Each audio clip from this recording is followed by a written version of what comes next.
Welcome to another episode of Relocation Leader. I'm your host, Zac Turbes, and today we have Ace Relocation in the house. We have Noah Whiteley and Jennifer Rodriguez, who are Global Relocation Associates with us. Welcome, guys. Thank you. Thanks for having us. So why don't you introduce everyone, kind of like who you are, what you guys do, and maybe a little background on your history. Yeah, absolutely. So I'm Jennifer Rodriguez. I'm based in Chicago, and I have been in the relocation space for 8 years. I just celebrated my first year at Ace Relocation Systems, and we are in charge of business development for Ace. So, yeah.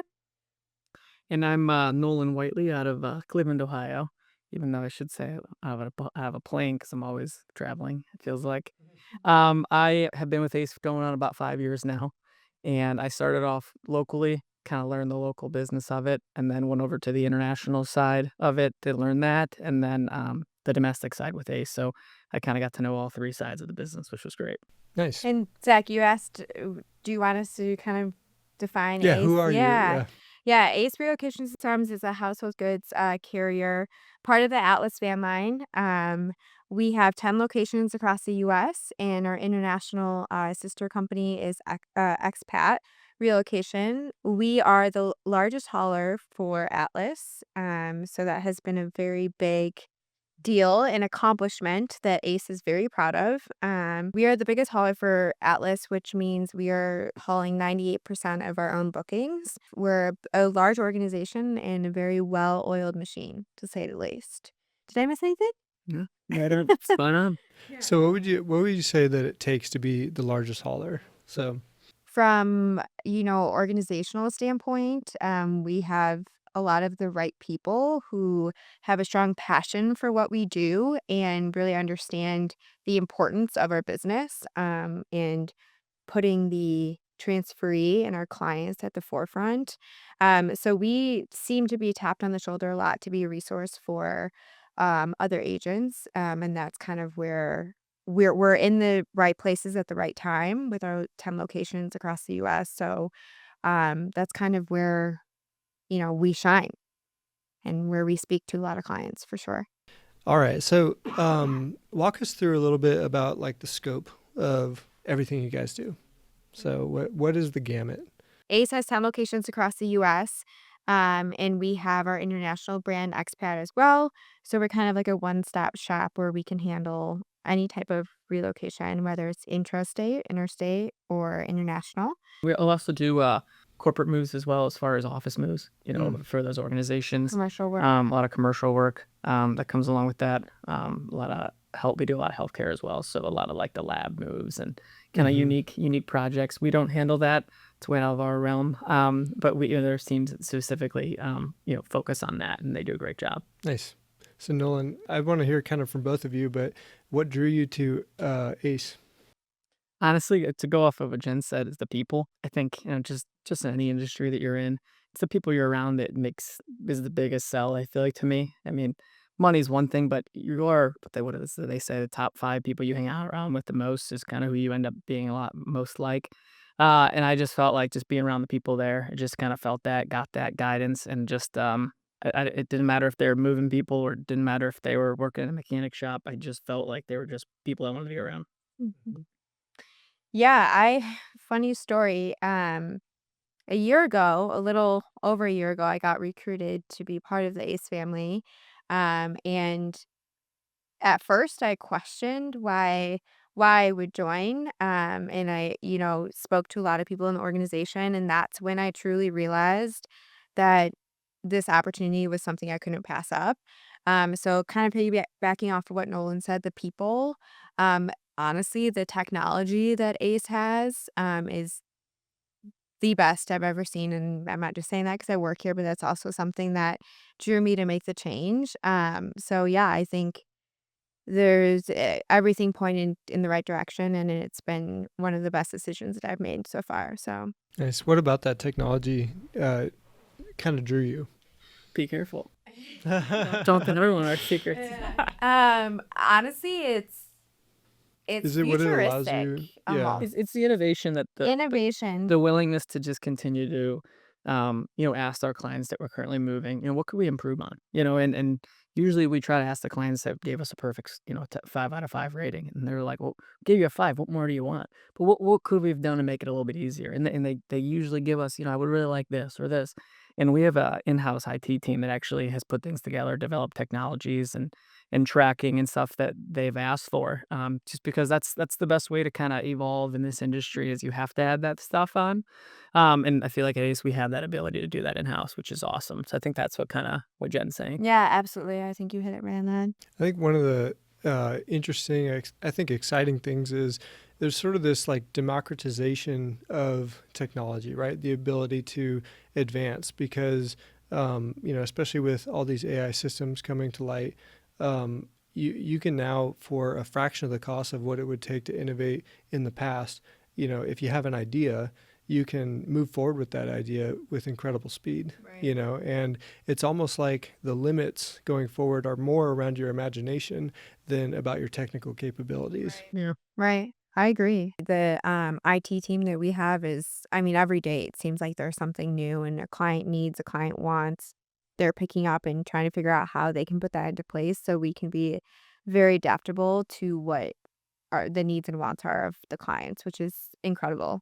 Especially as a moving company, our industry is probably one of the slowest to change, and so it's really great to see the innovation that Ace has. So And it really kind of goes back to, people. Like, I mean, I think that when I was first breaking into, corporate world and, you would hear things like culture and people are, people are what we do and, people are everything.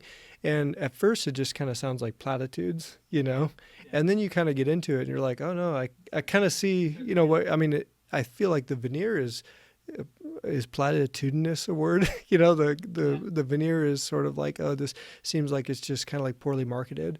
But after you dig into it and you realize, hey, like if the limit is going to be imagination and people are the ones who have to imagine that, then people are, yeah, like what you need, exactly. the right people. Right people in the right place. Yeah.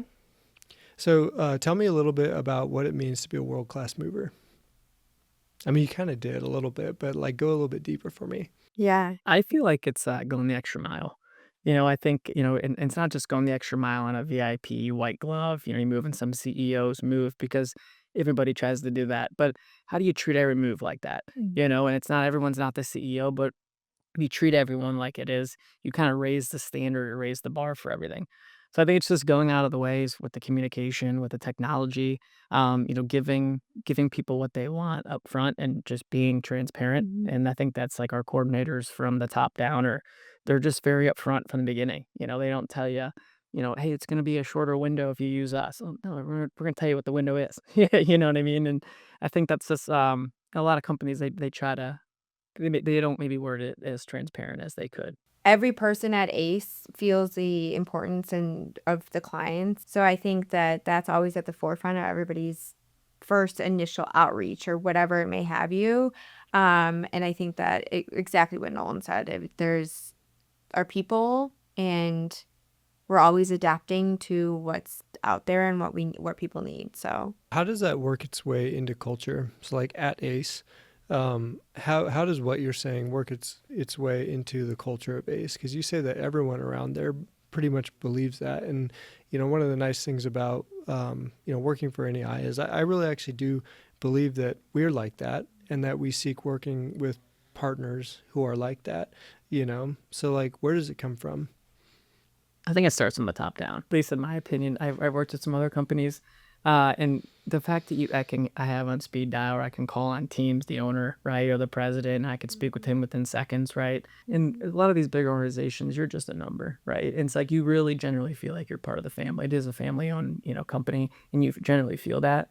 And I think when you're able to just pick up the phone and call someone that high up, it's like, wow, you guys are really all in this together. And I think that's what I like that. I think too, like access to leadership, I feel like does something for your company's accountability because, let's be honest, when you tell one level up that you're going to do something, it means something, but when you're telling the top level that you're going to do something, I mean, it's like, yeah, exactly. It's like playing telephone. Yeah. You tell one person above, and by the time it gets to that, I mean, No. It's small. Yeah. I mean, it's truly family. Really, it is. Like, We bicker like family. yeah, no, you sure do. But I think to piggyback off what you said, like, NEI working with partners that have that same culture and that same drive and innovation and collaboration that everybody wants and needs. I think that is important in an organization, but then also for a partnership too. To be successful, I think the values have to align. And I Yeah. think between ACE and NEI, we're doing all the right things. I think so too. And it does help, like whether it's organizationally or cross organizationally, where when you see somebody doing the right thing, that's just reinforcing, your drive to do that very same thing.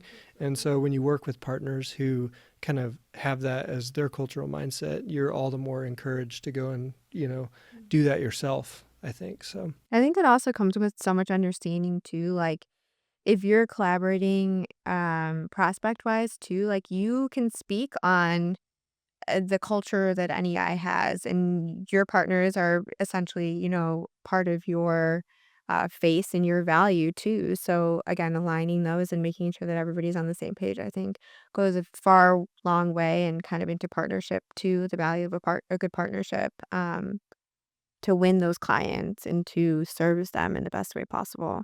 nice. Now, also, okay, so like there's the sunshine and rainbows, which is what we've been talking about, but we know that it's hard sometimes to keep up the momentum. What do you guys do when you feel like the momentum is waning, or like when you guys maybe had an experience that what didn't go to plan? How do you recover? Momentum is in what? Like, like say that, you have this cultural ethos, right? But it can be hard to keep that at, pitch, pitch perfect all the time. And every once in a while, you'll have challenges in your organization. And how do you rebound from the challenges? Yeah, I think our team is really valuable in those situations. We have a lot of group threads within our team that are motivating, inspiring. So when things do happen that we're not the most happy about, we definitely pick each other up and figure out how we can turn a bad situation into a good one. Um, yeah. And to go off of that, it's leaning on, the other people in our organization to help us when we need help and things like that. But it's also like the learning curve. It's not that they want you to fail, but it's like you figure it out when you go through that stuff. And if you're going through an RFP and something goes wrong, or you didn't know how to answer something, well, next time you're gonna know that answer. So it's like that trial and error. You kind of you get the perspective of the people that have been doing this for 30 years, and then you also get the younger people like me and Jen that are also, um, you know, giving our input and as well and learning from them. So I think it's just a good balance. Yeah, I really do feel like everyone like intuitively knows that they're not going to be perfect every time, but it's like finding those people who have the drive to like stick with it, and that's where you get, the experience that you need. That's where you get the culture that eventually builds an organization from just any organization to an organization that you can trust. I think another thing to go off that is we always find a solution for a problem, Mm-hmm. especially if it's like specifically to do with a certain initiation or whatever it is. Like there is always a solution. And again, our people are going that extra mile to find that solution. And I know that there's been several cases that literally our coordinators have gone the extra mile to get things done. So I think that's part of it as well. I think starting with that assumption is so important that there's always a solution. Everything's figure outable. Yeah. There's a book, I've read it. It's pretty good. I know. That's a great title. But isn't it true though, like where it's like if you come to it and you think like this may be figure outable, like you're giving yourself an out that you may not, it's not going to lead to success once you hit a challenge, And so having that mindset from the get-go is, I think, incredibly important, Absolutely. Like somebody knows the answer to this. Somebody. Yeah. There's got to be something. Yeah. Mm-hmm. What's the coolest move you guys have ever done? Without saying names. Coolest person or coolest experience? You pick. I'll say You can't say the person though I because I, I that's so can't. I'll say yeah. the coolest thing was we moved the whale. A whale. I would say a All right. shamu, but it wasn't. Okay. You got it now. You can't just say we moved a whale It and was then it not was say it anything was else. for our amusement park, Okay. and it needed to be transported. Wow. That's legit. Did anyone sit on the whale? Selfie time. No, I'm No, joking. but I think that's probably at least my most unique story. So would you call that a white glove service? So you Well, if it was a white whale, yeah. I honestly, there's been a lot of like famous, well-known people that have come across the desk, which is really cool. A lot of NDAs that have been signed, but to say that we moved a famous person from A to B is kind of cool. Yeah. Yeah. even though we can't And say it. yeah, and just like you sometimes you don't even know. Like you really this kind of goes to the day-to-day life, but you really don't know who you're talking to on the other side of the phone or whoever it is, you know? And I feel like it's really cool to come across those experiences and you're like, "Whoa, you are this person's assistant." And you're like, I don't know. It's a full like shocking moment. It goes back to kind of like what I said earlier is if you treat everyone like that CEO, Mhm. right? If you treat everyone like you're moving the biggest celebrity in the world, right? It's like so when somebody does call in or and they want you to move them, it's not like you're treating them like it's a one off, Yeah. right? And it's just I just think that's the mindset, and I think that's huge because a lot of these scenarios that we're moving people, it's come from something like that, and it's Mhm. grown. The relationship's grown. We've moved their friends and things like that because of how we treated just a normal one off. And I think that speaks a lot to our brand. The brand Ace itself is very well known, and I think we all carried it with a lot of integrity. To Nolan's point, doesn't matter who's on that from point A, we're treating that person just like anybody else, how we would all want to be treated. So the brand speaks a lot about who we are as an organization. Yeah, man, one of my, I don't want to say it's like a super pet peeve. I like to think of myself as a very forgiving person, but like when I call like a business or something like that and they pick up and they're just like, hello, I'm like, start over. I'll call again, dude. Yeah, I know You it's know? busy. Yeah. But like, when it's totally a different experience when somebody comes on and say, hi, my name's Zach. I work for this. What can I do for you? Right, You know what I mean? right. And it's like, okay, now I'm in the right place, And our entire industry is about helping people.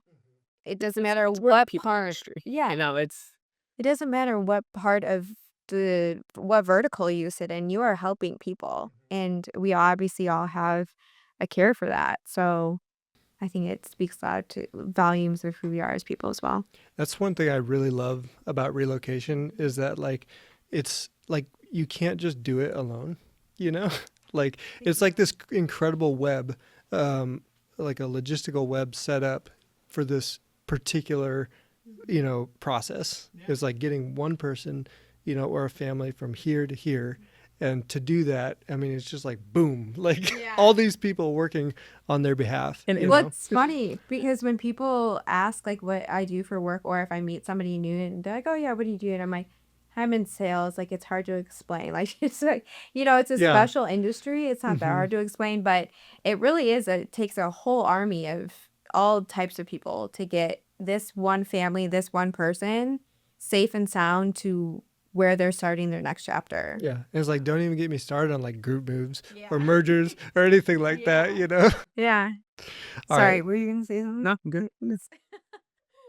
You guys obviously love your job, love being where you're at. I'm curious though. This is like kind of one of my curveball questions. I didn't put this one down. Oh no. But if somebody said, you guys, like, you kids can't come back here today, not because we don't like you, but we want you to explore a new career. And we're going to give you a day in the life of X new career. What would it be? Well, I feel like I have two answers. Okay. My first one is I guess this goes hand in hand. I love to cook, and I'm obsessed with healthy lifestyle. So I also love to work out. Like fitness is a huge thing. So I think I would do something along the lines of like a fitness coach, nutritionist. / influencer. Yeah, so Yeah. like all those together. So I kind of think they go hand in hand. But yeah, Nice. You know, that's something you can do even right now. I know. No, I sometimes do it on TikTok. Nice. Okay. Don't find How about me. you, Nolan? Same thing? I think I'm gonna pivot a little bit. I'll say definitely what I won't do is medical. I dabbled in that after college, and I think it's a fascinating industry, but did not have the stomach to be in those operating rooms. It's fascinating stuff, but my stomach did not like it. I would say I would do something in the trades actually. I just think it's fascinating that like literally I have like friends. It's like, what'd you do this weekend? I built a deck. I'm like, you built a deck today? Mhm. Like I took a nap. Like wait, I think it's like fascinating people that could just do that stuff, and something it'd be cool to know. It'd be like a handyman that could do all that stuff. Yeah. I feel like you already do that. Not like good. So we had, oh man, I don't even know which year it was, but we have our client conference every year, and we had this like a pre-conference dinner and stuff like that at this art studio, and it's called Hot Shops in downtown Omaha, and you can just walk around like you're eating, and there's like artisans making, you know, like they have blow torches and they're making things and blowing glass and, you know, making bronze statues and stuff like that. It was super neat. And so like I kind of, you know, I have a little bit of an artistic background, tiny bit. So I would probably try and do something like that. That's cool. That is super cool. I mean, you could do it as a hobby. I don't know. Yeah. What it I just else- like, I'm like, how much does, you know, like 2,000 pounds of bronze cost? You know, like I'm not sure I want to front that. That's so true. I'll start with paper mache. We'll see how that goes. Oh my know. gosh, paper mache. I haven't done that in a while. All right. So what are some of the things that people don't know, but they should, about core areas of your guys' service? The area where we get most comments or thoughts about is how people's things are getting from A to B. So like the intermodal like services, in terms of they may want their stuff to be moving from, you know, straight truck from A to B, but we have in the back, like at the warehouse, we have to do it a certain way because it makes more logistic sense and all of these things. So I think a lot of people don't understand what goes on not necessarily mathematically, but like puzzle wise in the background, to get their things from A to B when they want it in the best way possible, cost effective, all of that. So I think there's a lack of understanding of what really goes on behind the planning and the operational logistics to get things from A to B, Yeah. if that makes sense. While still managing costs. I mean, because you can't just, Exactly. I mean, it would cost an arm and a leg to just move everyone on a one-off, Yeah. Right. you know. And I think there's a lot of requests and things where people want things a specific way, but it's almost like let us, we know what we're doing, right? We've been doing this for quite a while. Look, we will make the best decision all around. So kind of just let us do what we do best type of thing. And to go off of that, you know, doing what we do best, it's not just taking an order and saying we're going to move it in a tractor trailer and this is the best way to move it. You know, that we can kind of, you know, do a survey, figure out what the weight of it, where is it going from origin to destination, what's the best possible route is it to go, what can get it there the quickest, and, you know, and we have different options for that. And if you treat every move like that, you know, I think it's just you're getting it there the quickest, but it doesn't matter. Most people don't care if it's in a truck or if it's in a crate or, you know, they don't care. They just want it there. And I think if you can run every scenario a couple different ways and pick the best one, I think you're just going to have better results. Is that kind of where you guys' technology really comes in as well?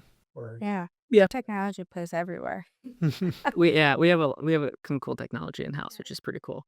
nice. So We'll show you. Don't worry. Okay. It sells it. Just you. After this goes off, we're gonna look at it. No. One of the things for me is like, I'll be honest, like before like Ben Cross posted his whole moving experience, I had no clue it was that intense. Like getting everything, like the floor runners, the like every corner was like padded and stuff like that. I was like, holy darn, man. Like they're going to the nth degree. Well, you even know? Lon was saying, he's like, Yeah. oh my God, this is crazy. Yeah. It's a lot. And so- I will say if there's any advice I could give to any mobility professional out there. It's going to an actual like Mm. to a house and seeing the process that goes into it. I think you just get a lot more. Wow, I didn't realize that Mhm. what went into this. And even off of it, to go off of that is even on an international shipment. I mean, a lot of people are like, well, it looks like my shipment's at the port. I have an air tag in there. Okay, well, if you're at the port and you've been to the port, it's not just like they're waiting for you. Yeah. And I think that so many people just, "Well, it's been there for a day." Well, it could be in the water still. They might not even been touched yet. Your vessel. So I think just like what being on site to a port and seeing firsthand what goes into it and how Hmm. much goes into it, Mhm. you kind of get the sense of wow. I understand we're not just going to get it the day that it comes there. It's going to take a week before it gets through clearance, and you get more of visibility into what actually is going on. It's like juggling with containers, you Yeah. know? It's we did a couple, port visits last year, actually. Hmm. We actually had to do 10 of them, and it was, like, I went to Seattle and Orlando, and it was fascinating. Like, I learned so much going up there. It was, so much is going on. There's so much commotion, and, only 1%, I believe, of shipments a year are household goods, like, of Hmm. what we do. There's so many of the big corporations out there that are just moving stuff from point A to point B. We're such a small part of it, but in our world, it's everything, you know? But seeing it firsthand really just it makes you understand a lot more. I think sometimes they're like a common misconception that people have is like that, like when a rocket goes up, like that's the pinnacle of what we've done. And like when you think about like logistics and stuff like that, Mhm. you're like, guys, this is a miracle too. Right, like, yeah. like Yeah. there, I think it's so incredible to just look at like almost like any segment of things that humans have touched, and try to not find something miraculous. You know what I Right, mean? Like yeah. try to look at the electrical grid or like the way we farm, like just goes step by step and it's all amazing, It's you know. fascinating. Yeah, and it really is. Can you explain a little bit about how NEI and you guys' company work together? Yeah, for sure.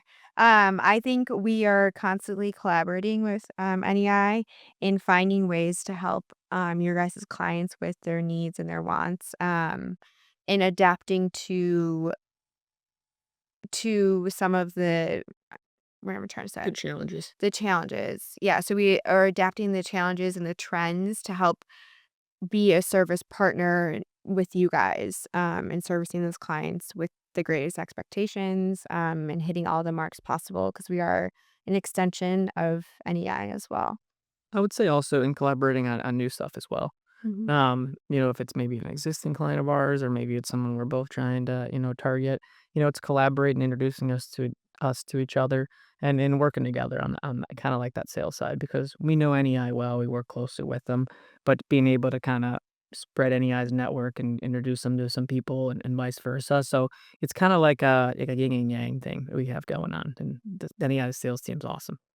I think also with, some of the new initiatives that NEI is working on, which is super exciting, I think the partnership opportunities that ACE and NEI has is gonna broaden even more, with the technology that you guys are launching, and, the ability to adapt to that too is gonna be great, so So we got the whale story. Is there any other like memorable like stories or anecdotes that you guys want to share?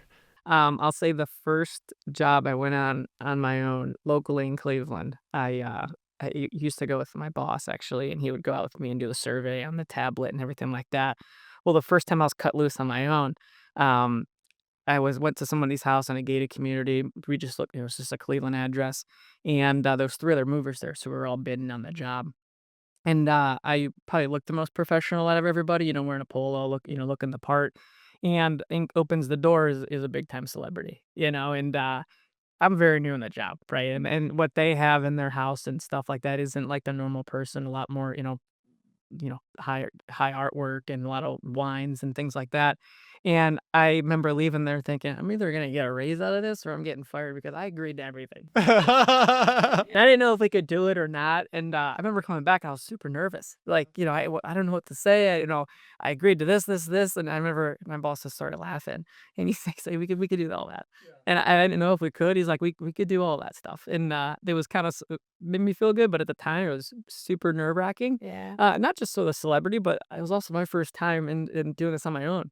and in a house that probably wasn't a house I should have been by myself to start. They chucked you right into the deep end, And dude. but we didn't know, and that Yeah. it made it fun. And honestly, it went great. We worked with them several times since. So it's just like opportunities like that, and just getting in front of you know getting those opportunities, I think, is the best thing, because you don't really know. Because I learned so much from like an experience like that, and you just go off of that, and I think it's so meaningful. I feel like all of us have just been thrown in the deep end at some point. They're like, learn how to swim, you'll figure it out. At least that's how it felt like when I first started Yeah, in they're this like, industry. It was you're like, gonna. here you go. Yeah, But there's no better way to learn. I know. They're like, you're gonna do a podcast. I'm like, all right. And now look at you. We're what, 35 episodes in? Something like that. Yeah, that's great. Find the final number somewhere. You're almost close to Joe Rogan. There you go. I'm just a few thousand behind. All right. So, one of the last questions: how do you grow professionally? Like, you guys both very promising professionals. How do you keep growing? Yeah, I think one of the ways that I've kept growing and continue to grow is through my mentors that I consistently meet with and talk challenges and just all things basically with them and learn from them in like how they've navigated some of the similar situations and what they would do if they were in the situation that I was in. So that's a lot of how I've grown and learned over the last several years. And if I remember right, so you're part of the WERC Momentum membership program, right? Yep. Can you speak a little bit to that? Yeah, for sure. David Toledo and I are spearheading the Momentum mentorship program that's ran through WERC. It's launching here in July, and we are encouraging all applications, whether you think you're a mentor, mentee, advisor, check out our website. It's under WERC. I think it's membership and then mentorship. So you can apply online there. And then if you have any interest in a donation or sponsorship for the program, we'll be hosting a 1-day conference the day prior to the kickoff of ERC, a Global 25 in October. So any support that we can get and participation would be greatly appreciated. And it's super exciting. I think this is something that ERC has been missing for a while, a mentorship program. And this is more of a pod-based interactive style instead of one-on-one. It's a little bit different. So yeah, we're in our launch year and we're excited to see it grow over the next several years. Can you apply for both, like mentor and mentee then? Yeah, I would encourage both. For example, I think I'm still a mentee. So I think, where you think you would fit best, you can click more than one, and then we can have further conversations as far as where you'd like to sit. Nice. Nolan? I'm not a part of it, Jen. You're like- Jen's running this. Yeah. You grow professionally, right? Yeah. Like, how do you grow professionally? Calling up the people that you've worked with for, I think I probably bugged the people that I looked up to, or the people that I'm trying to learn from so much, and just picking their brain and strategizing and things like that. So I think it's just like Jen said, leaning on someone like that. I was lucky to kind of fall into about 3 or 4 people actually that I speak to on a regular basis. They all have the same name, which is funny. So it's easy.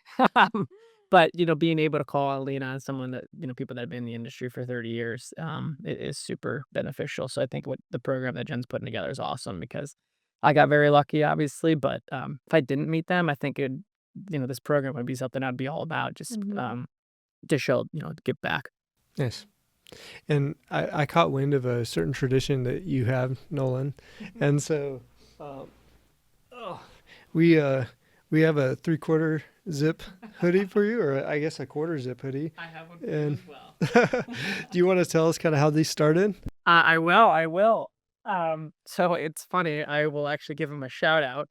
Is Tyler Burns and me were at a Denver, a Rocky Mountain event, and we both had our, quarter zips on, and one of us made the comment of like, "Hey, let me."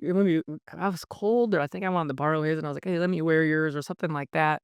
And he's like, "Oh, you want my like game worn, quarter zip?" I was like, "We should do a quarter zip swap." It's like, ha ha ha. And someone at the table was like, "Wait, you guys should really do that." So us like idiots took our quarter zips off. We took a photo. It was funny. It was meant to be posted as like a joke. Hmm. And then people kept like commenting, "Hey, I got one for you. Mex conference, you bring one." I was like, "Bring one? This is my own." So it started off to be something funny, and it ended up being something that I continue to do. It's kind of putting in the public's eye a lot of like how we are kind of a tight industry, and Hmm. we all work together. If it's a corporate or a supplier or whatever it is, do have a close relationship, and it's cool to kind of show and respect both those businesses. So Awesome. Well, I appreciate the gift, and I I'll know, definitely thank wear you. this. Let's Yeah. see them. Can't wait. Let's see. Yeah, let's see. Looking good. We'll have to get a photo afterwards. Oh, look at that. Nice ace one. It's looking I good. like the blue too. Oh. I feel like Johnny Cash with this one. Well, thank you again. This was great. Yeah, thank you guys for coming on. Yeah, I appreciate it. All right, that was another episode of Relocation Leader, and we'll see you back in 2 weeks. Thanks, guys.